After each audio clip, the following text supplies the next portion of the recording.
శుభోదయం. Global బెతేనియా Calvary ministry తరపున ఈ పునరుద్ధాన దినము యందు మరొకసారి మీ అందరితో కూడా కలుసుకుని దేవుని యొక్క పరిశుద్ధమైన మాటలు ధ్యానించుటకును దేవుడు నాకు అనుగ్రహించిన ఈ విలువైన అవకాశమును బట్టి దేవునికి ప్రత్యేకమైన వందనాలు తెలియజేస్తున్నాను. చాలా సంతోషం. నిన్నటి దినములో కూడా కుప్పం ప్రాంతంలో మరి నాన్నగారి యొక్క వర్ధంతి కారణంగా క్యాంపును చాలా అద్భుతంగా దేవుడు నడిపించినందుకే దేవునికి స్తుతి ఘనత మహిమ ప్రభావములు సమర్పించుకుంటూ ఉన్నాను.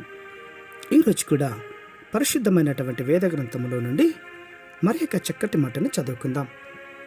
కీర్తనల గ్రంథము 99వ అధ్యాయము 5వ వచనాన్ని నేను చదువుతున్నాను. దయచేసి గమనించమని ప్రభు పేరిట మనవి చేస్తూ ఉన్నాను. కీర్తనల గ్రంథము 99వ అధ్యాయము 5వ వచనం.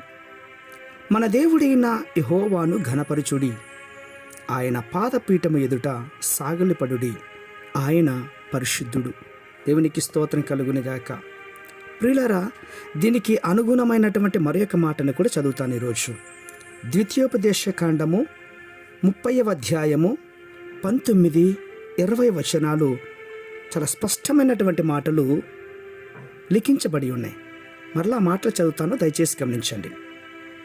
నేడు జీవమును మరణమును ఆశీర్వాదమును శాపమును నేను నీ ఎదుట ఉంచి భూమి ఆకాశములను మీ మీద సాక్షులుగా పిలుచుచున్నాను. నీ పితరులైన అబ్రహాము, ఇస్సాకు, యాకోబులకు ఆయన ప్రమాణం చేసిన దేశంలో మీరు నివసించినట్లు యెహోవాయే నీ ప్రాణమునకు నీ దీర్ఘాయుషునకును మూలమై ఉన్నాడు. కాబట్టి నీవును నీ సంతానమును బ్రతుకుచు నీ ప్రాణమునకు మూలమైన నీ దేవుడైన యెహోవాను ప్రేమించి ఆయన వాక్యమును విని ఆయనను హత్తుకొనున్నట్లు జీవమును కోరుకొనుడి. ఎంత అద్భుతమైన మాట కదా. అవును, దేవుడు మనకిచ్చినటువంటి ఈవులలో చాలా ప్రాముఖ్యమైనటువంటిది స్వేచ్ఛ. దేవుడు మనకు స్వేచ్ఛను అత్యధికంగా ఇచ్చాడు. ఇదిగో జీవము మరణము, ఆశీర్వాదము శాపము, వెలుగు చీకటి, మేలు కీడు, మీకు ఏది కావాలో కోరుకోమని ప్రభువారు మన ముందుంచారు. మీరు మీ దేవుడైన యెహోవాను కోరుకొనిన ఎడల దీవెన ఉంటుంది. ఆయన మాట వినకుండా ఇతర దేవతలను అనుసరించినట్లయితే గనక శాపము కలుగుతుంది.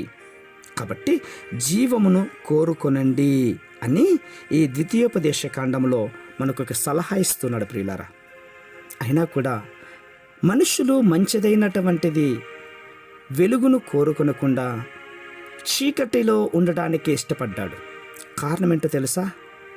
వెలుగు లోకంలోనికి వచ్చింది కానీ తమ క్రియలు చెడ్డవైనందున మనుషులందరూ కూడా వెలుగును ప్రేమించట్లేదు, చీకటినే ప్రేమిస్తున్నారు. దుష్కార్యము చేయ ప్రతి వాడు కూడా వెలుగును ద్వేషిస్తూ ఉన్నాడు. ప్రియులారా, తన దుష్క్రియలు కనబడకుండా ఉండేదానికోసమై వెలుగు వద్దకు రారు. చాలా జాగ్రత్తగా విండు. ఈరోజు నువ్వు వెలుగు అనబడిన దేవుని దగ్గరకు వచ్చినట్లయితే ఆయన పరిశుద్ధుడు, నీవు పరిశుద్ధమైన జీవితాన్ని జీవిస్తావు. అట్టి కృప దేవుడు మనకందరికీ కూడా అనుగ్రహించి కాపాడునుగాక. ఆమేన్, ఆమేన్.